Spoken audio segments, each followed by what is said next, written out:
बिस्मिल्लाहिर्रहमानिर्रहीम। बेटा आज हम 18.4 का एक एग्जाम्पल करेंगे जो कंपोनेंटों और डिविडेंडों के थ्योरम पर मुश्तमिल है। तो हम पहले कंपोनेंटों और डिविडेंडों का एक थ्योरम रिपीट करते हैं। वो थ्योरम क्या है बेटा? इफ a रेशो b बराबर है c रेशो d के, तो हम इसकी जगह पे ये लिख सकते हैं, इसकी जगह पर ये लिख सकते हैं। और ये क्या हुआ है देखो, a के साथ b ऐड कर दिया है और b के साथ a माइनस कर दिया है। बराबर की जगह पे बराबर c के साथ d ऐड कर दिया है और d के साथ c माइनस कर दिया है। ठीक है बेटा, अगर ये चीज दी हुई है तो इसकी जगह पे ये लिख सकते हैं। और कहा किसने? कंपोनेंट और डिविडेंड ने कहा। सही है। अब इसको जरा सा और अपने जहन को जरा वसी करते हैं कि a रेशो b को बेटा जुनेद, a रेशो b को क्या लिख सकते हैं? a अपॉन b बराबर की जगह पे बराबर c रेशो b को क्या कर सकते हैं? c upon b। तो वही काम जो यहाँ किया है, बस रेशो की जगह पे मैं डिवाइड कर देता हूँ।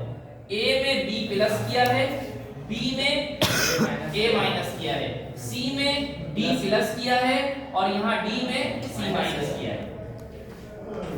आइए सवाल की तरफ। सवाल क्या कहता है कि अगर 3p plus 4q ratio 3p minus 4q के बराबर है और ये बराबर है 3r plus 4s ratio 3r minus 4s के, तो शो करो then show that p ratio q बराबर है r रेशो s के।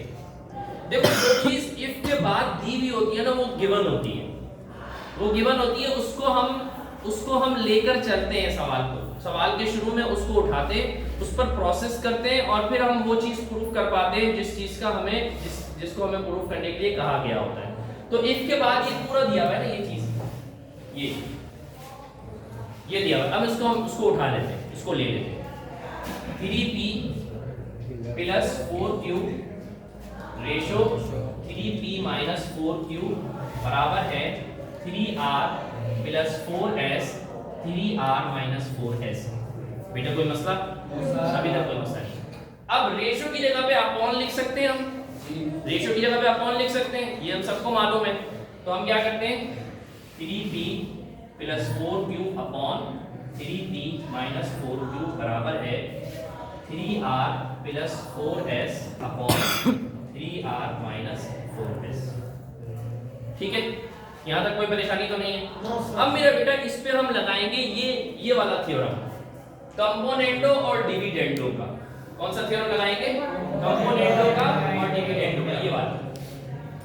क्योंकि रेशो को तो हमने अपॉन में कर दिया है ना, तो अब हमारी नजर इस तरह के यानी इस वाले, ये थ्योरम तो दोनों एक ही है, एक ही बात है। इसको लिखने का अंदाज यहाँ पर रेशो वाला है और यहाँ पर फ्रैक्शन वाला है। तो चूंकि हमने अपने सवाल को फ्रैक्शन में कन्वर्ट कर दिया है, लिहाजा हम थ्योरम को भी फ्रैक्शन वाला देखेंगे।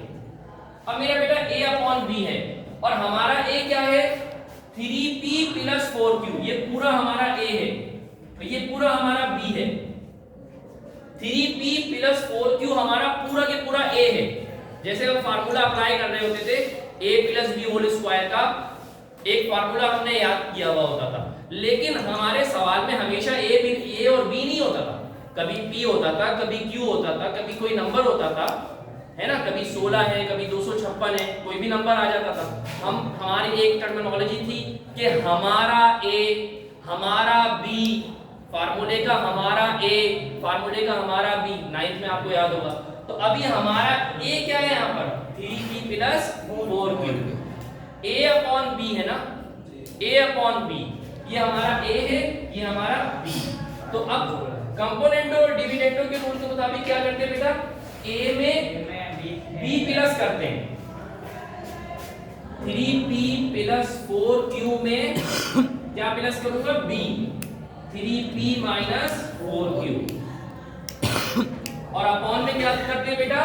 a में b में a माइनस कर देते हैं, b में a माइनस कर देते हैं। तो ये b है मेरा 3p माइनस 4q, इसमें क्या कर दूंगा मैं? माइनस कर दूंगा a को, 3p प्लस 4q बेटा इक्वल टू इस तरफ क्या है मेरा? c और d, c और d। तो इधर भी यही काम करेंगे, c में क्या करेंगे? d प्लस कर देंगे, और डी में क्या करेंगे, सी माइनस कर देंगे। तो बेटा ये पूरा मेरा डी है, ये पूरा मेरा सी है, और ये पूरा मेरा थ्योरम के मुताबिक डी है। समझ में आ रही है ना बेटा? इस पूरे को हम सी के बराबर लेंगे, इस पूरे को हम डी के बराबर लेंगे। तो मेरा बेटा देखो, सी में डी प्लस करना है, यानी 3r प्लस 4s में प्लस करना है किसे, 3r माइनस 4s को, और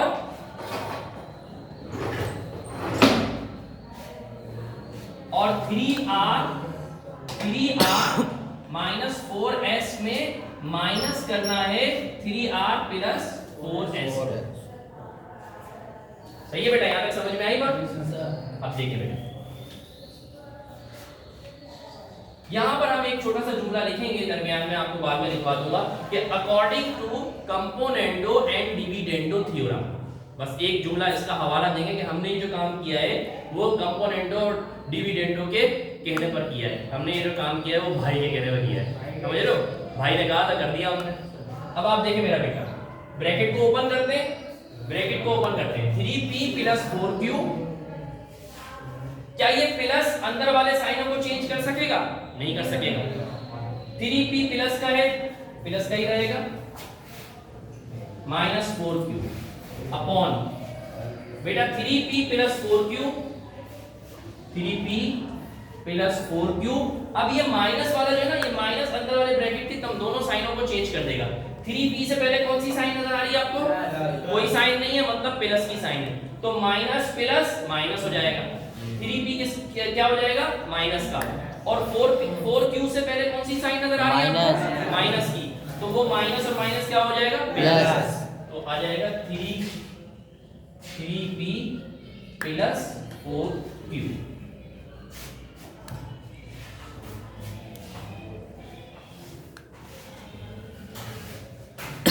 देखिए बेटा, इक्वल टू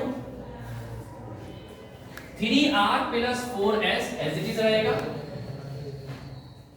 ये वाला जो प्लस है ये अंदर वाली साइनों को चेंज नहीं कर पाएगा। 3r माइनस 4s अपॉन बेटा 3r plus 4s as it is रहेगा। ये वाला माइनस अंदर वाली साइनों को चेंज करेगा। 3r पॉजिटिव है, इस माइनस की वजह से माइनस हो जाएगा, और 4s माइनस है, इस माइनस की वजह से माइनस माइनस प्लस हो जाएगा। तो क्या आएगा बेटा?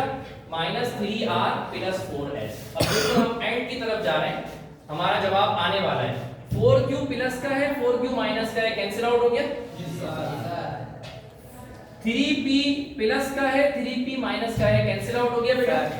अच्छा, 3p और 3p, 3p plus 3p, 3 school और 3 स्कूल, 3 पाकिस्तानी और 3 पाकिस्तानी, क्या हो जाएंगे? 6 पाकिस्तानी। 4q और 4q, 4q और 4q, 8q हो जाएंगे, इक्वल टू यहां पर क्या हो रहा है बेटा? 4s से 4s कैंसिल हो गया। चलो सब जाग रहे हैं माशाल्लाह।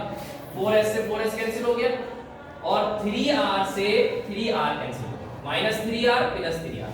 ऊपर क्या बचा बेटा? 3r और 3r, कितना हो जाएगा? 6r अपॉन में 4s और 4s 8s। अब क्या करें बेटा? अब ऐसा है कि 6 यहां पर r के साथ क्या हो रहा है बेटा? मल्टीप्लाई। वहां जाके क्या हो जाएगा? डिवाइड, और डिवाइड होके फिर 6 और 6 कैंसिल हो जाएगा। तो हम इस तरह भी कर सकते हैं कि 6 से 6 कैंसिल कर दें, होगा वही, बाद में एक आध स्टेप बढ़ जाएगा। 8 यहाँ पर डिवाइड हो रहा है, यहाँ आगे क्या हो जाएगा? मल्टीप्लाई, फिर 8 से 8 कैंसिल हो जाएगा। तो हम उसको ऐसे नहीं कैंसिल कर सकते हैं। P अपॉन Q बराबर है R अपॉन S। बेटा अपॉन को मैं रेशो लिख सकता हूँ जी सर, और प्रूफ क्या करना था? then prove that P ratio Q बराबर है R रेशो S के। इफ के बाद जो चीज थी उसको हमने उठाया, उस पे कंपोनेंटो डिविडेंडो का रूल लगाया, थ्योरम लगाया, और उसको सॉल्व करते चले गए। तो जो चीज हमें प्रूफ करनी थी वो खुद ब खुद निकल कर आ गई। बेटा समझ में आई? आज में हम देखेंगे बेटा हैंस प्रूफ। उम्मीद है आपको ये सवाल समझ में आया होगा। इंशाल्लाह एक आध सवाल और इस तरह का करेंगे तो हमें बिल्कुल सारी चीजें क्लियर हो जाएगी। ज्यादातर इस तरह के सवालात में कंपोनेंटो और डिविडेंडो का थ्योरम ही लग रहा है। जज़ाकल्लाह खैर, लिख ले बेटा।